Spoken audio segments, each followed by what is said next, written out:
మన ప్రభు రక్షకుడైన యేసుక్రీస్తు నామములో మీ అందరికీ ప్రేమపూర్వకమైన వందనాలు తెలియచేస్తున్నాం. పరిశుద్ధ గ్రంథమైన బైబిల్లో ఇర్మియా గ్రంథం 30వ అధ్యాయం 3వ వచనాన్ని చదువుతున్నాం. రాబోవు దినములలో నేను ఇజ్రాయేలు వారును యోధా వారుకును నా జనులైన చెరలో నుండి విడిపించి వారి పితరులను నేనిచ్చిన దేశమున వారిని స్వాధీనపరుచుకున్నట్లుగా వారిని తిరిగి రప్పించెదను. యెహోవా సెలవిచ్చుచున్నాడు.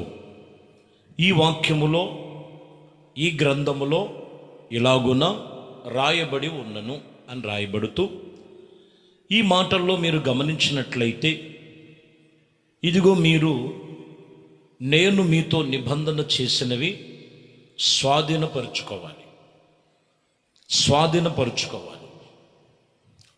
నా స్వాస్థ్యము మీరు స్వాధీనపరుచుకోవాలి. మీకిచ్చిన స్వాస్థ్యము స్వాధీనపరుచుకోవాలి. దేవుని మాటలు మీరు గమనించాలి. ఈ జనవరి మాసములో ఎక్కువగా దేవుడు మొట్టమొదటి దినాన వాగ్దానముతో నాతో ఏం మాట్లాడతాడు, ఏ వాగ్దానం వచ్చింది నాకు అని దేవుడు వాక్యం కొరకు చూసి చదివి, నిజమే ఈ సంవత్సరంలో నాకు ఇది అవసరం, దేవుడు వాక్యముతో నాతో మాట్లాడాడు అని వాళ్ళు అనుకొనుచు వాక్యాన్ని చదివి సంతోషించటంలో అయిపోలా. ఇచ్చిన వాగ్దానము నెరవేర్పు జరగాలి. నీకిచ్చినది నువ్వు స్వాస్థ్యముగా పొందుకోవాలి. నీకిచ్చినది నువ్వు స్వాస్థ్యముగా పొందుకునే అనుభవాలు అది ఎవరు ఎప్పుడు ఎలా జరుగుద్దో మనం చాలా జాగ్రత్తగా కొన్ని విషయాలు మనం నేర్చుకుందాం. మొదటిగా దేవుడిచ్చిన స్వాస్థ్యము ఎవరు పొందుకుంటారంటే, యాకోబు పత్రికలో 2వ అధ్యాయం 2వ వచనంలో చదువుతున్నాం. అనేకమైన విషయములలో మనమందరము తప్పిపోవచ్చున్నాము. ఎవడైనను మాట యందు తప్పిన ఎడల అట్టివాడు లోపము లేనివాడై తన సర్వ శరీరమును స్వాధీనపరుచుకునే శక్తి గలవాడగును. చూడండి, వాగ్దానాలుగానే ఉన్నాయి. స్వాస్థ్యం పొందుకోలేకపోతున్నారంటే ప్రతి మనుషుడు ఏదో ఒక విషయములో తప్పిపోతున్నాడు. ఇక్కడ అంటున్నటువంటి మాట, మనము ఏ విషయములో తప్పిపోతున్నాం అని మీరు అనుకోవచ్చు. ఎవడైనను మాట యందు తప్పకూడదు.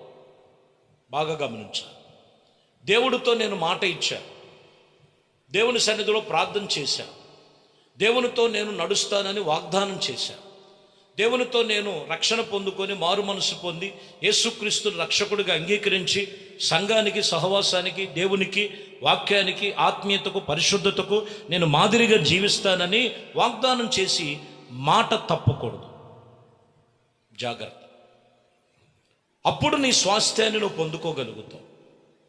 నువ్వు మాట తప్పిన ఎడల రాయబడినటువంటి మాటల్లో దేవుని యొక్క స్వాస్థ్యం పొందుకోలేవు. నువ్వు మాట తప్పని ఎడల సర్వ శరీరమును స్వాధీనపరుచుకుంటావు. శక్తి కలిగినటువంటి దేవుని ఆత్మ గలవారై నిలిచి ఉంటారు. హల్లెలూయా. కాబట్టి ఏ విషయంలో కూడా మాట తప్పకూడదు. నీ మాటను స్వాధీనపరుచుకో. ముందు నీకు వాగ్దానము స్వాధీనపరుచుకోవాలంటే నీ మాటను స్వాధీనపరుచుకో. ఎందుకంటే యాకోబే రాశారు 4వ అధ్యాయం 1వ వచనములో మీరు చూస్తే, ఇదిగో మీలో యుద్ధములు పోరాటములు దేని నుండి కలుగుచున్నవి? మీ అవయవములలో పోరాడుచున్నటువంటి భోగేచ్ఛల నుండే కదా. అవును కదా. మనిషిలో యుద్ధములు పోరాటాలు ఎందుకు కలుగుతున్నాయి? ఆత్మకు శరీరం ఆత్మ ఒకదానికొకటి విరోధముగా ఉంది. మనిషి ఆత్మీయతలో దేవుడితో నిబంధన చేసుకున్నటువంటి అనుభవంలో ఉన్నప్పుడు శరీరేచ్ఛలను చంపాలి.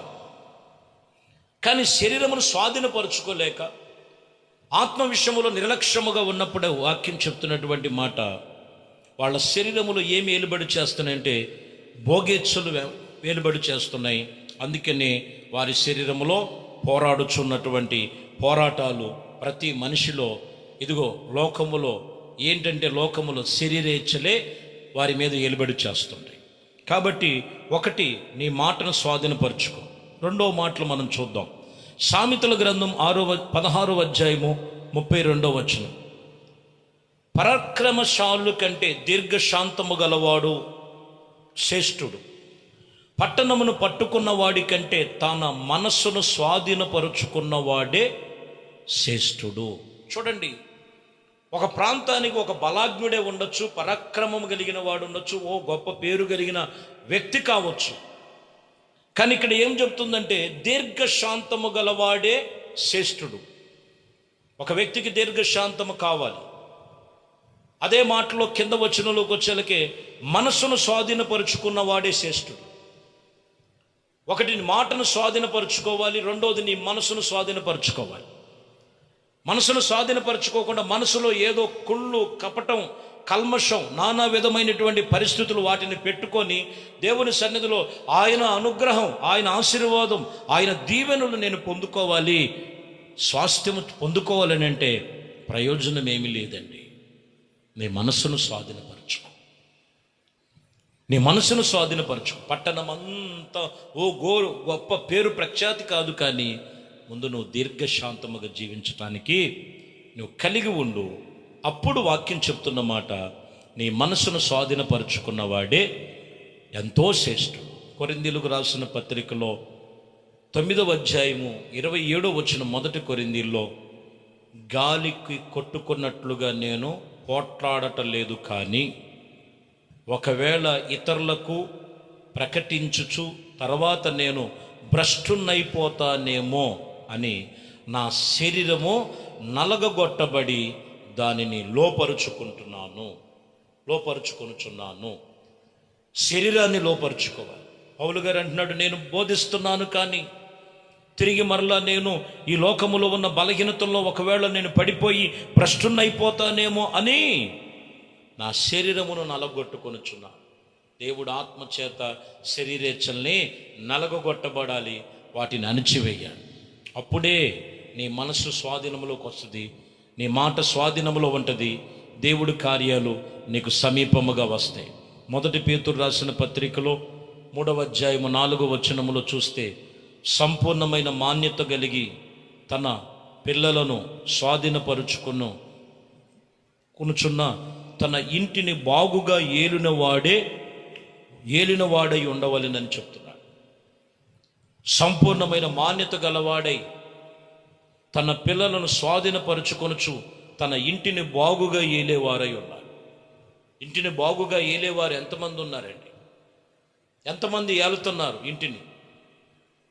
సంపూర్ణమైన మాన్యత ఉందా? యజమానుడిగా ఉన్నావా? యజమానురాలుగా ఉన్నావా?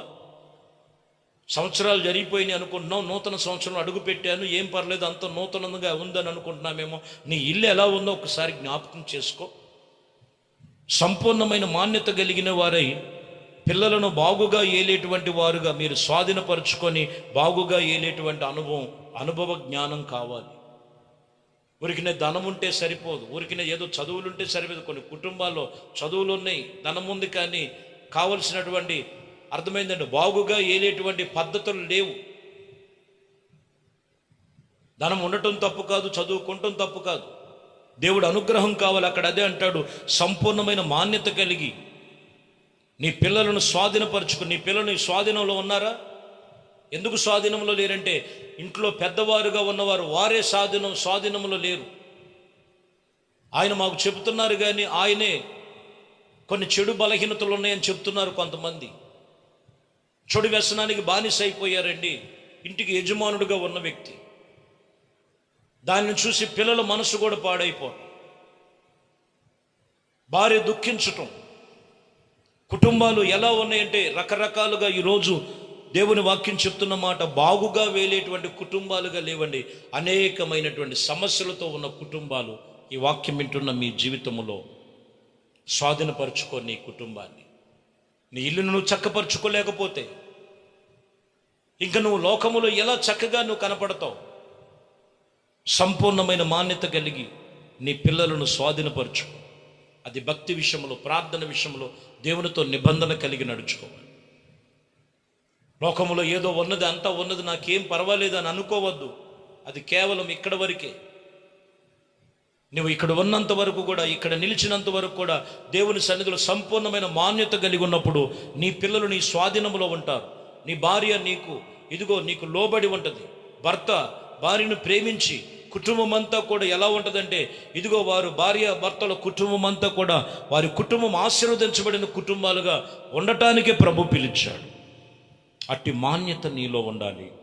అట్టి ఆత్మ సంబంధమైన వారుగా నడుచుకోగలిగితే, వాక్యం చెప్తున్నటువంటి మాటల్లో ప్రియమైన దేవుని బిడ్డలారా, దేవుడు నిన్ను అలాగున ఆయన నిబంధన చేస్తాడు. ఇక్కడ మాట చెప్తున్న మాట, నీ ఇంటిని బాగుగా ఏలాలి, నీ పిల్లలను నువ్వు స్వాధీనపరుచుకోవాలి. రాయబడిన మాటల్లో మరొక మాటను మనం చూసినట్లయితే 2 సమూయేలు గ్రంథం 5వ అధ్యాయం 7వ వచనంలో ఇక్కడ రాయబడుతున్నటువంటి మాటల్లో మీరు చూసినట్లయితే దావీదును గురించి చెప్తూ, దావీదు ఆ ప్రాంతానికి రాబోతున్నాడని తెలిసి వర్తమానం పంపించి వాళ్ళు అంటారు, యెబూసీయులు దావీదును లోపలికి రానియకుండాను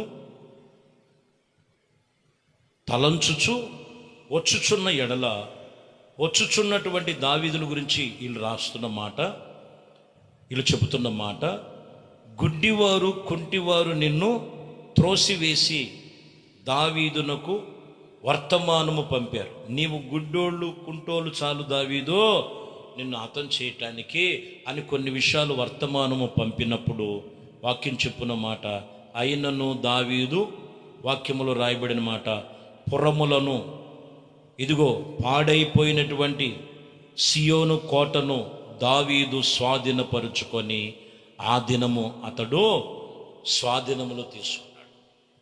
చూసారా, దావీదుకున్నటువంటి దేవుడిచ్చినటువంటిది ఏంటంటే, వాటిని ఎక్కడికి వెళితే అక్కడ స్వాధీనపరచుకున్నాడు.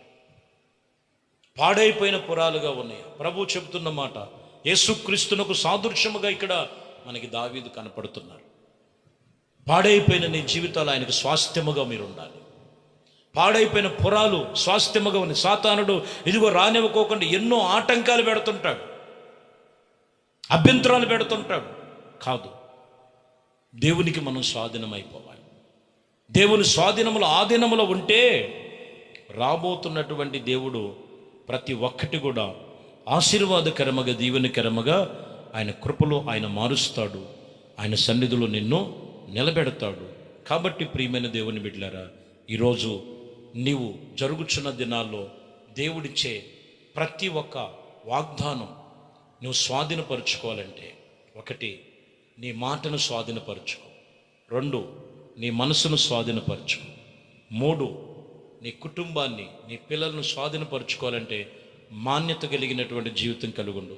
4 పాడైపోయిన జీవితాలుగా ఉంటే యేసయ్యకు నువ్వు లోబడి ఉండు. యేసయ్య నిన్ను ఆయన స్వాధీనంలోకి తీసుకుంటాడు. అట్టి కృప దేవుడు మీకును మీ కుటుంబాలకు కలుగు చేయునుగాక. ప్రార్థన చేద్దాం. పరిశుద్ధుడా, ప్రేమ కలిగిన తండ్రి, ప్రభువా, మీ శ్రేష్టమైన నామానికి స్తోత్రములు స్తుతులు చెల్లిస్తున్నాం. మీ కృపా దయా సంకల్పమును బట్టి ఈ ఉదయకాలము మీరు ఈ సంవత్సరములో నాయన ఏమైతే మీ బిడ్డలకు స్వాధీనముగా ఇవ్వబోతున్నారో మాటని స్వాధీనపరుచుకొని, మనసును స్వాధీనపరుచుకొని, తన ఇంటిని స్వాధీనపరుచుకొని, తన కలిగిన సమస్తమును స్వాధీనపరుచుకొని, ప్రభువా, మాన్యత కలిగిన వారుగా జీవించే జీవితం ప్రతి ఒక్కరికి దయచేయమని సమస్తమును మీ చేతులకు అప్పగిస్తూ, మహిమ ఘనత ప్రభావాలు మీకే పొందుకోమని, ఏది కోల్పోయారో, ఏది జరగవలసి ఉన్నాయో జరగవలసినదంతా యేసు నామములో జరుగునుగాక. వారి స్వాస్థ్యము వారు పొందుకొని మీ సన్నిధిలో సాక్షులుగా నిలబెడుదురుగాక. దేవుడి మాటలు దీవించి ఆశీర్వదించునుగాక. ఆమేన్. దేవుడు మిమ్మల్ని దీవించి ఆశీర్వదించునుగాక. ఆమేన్.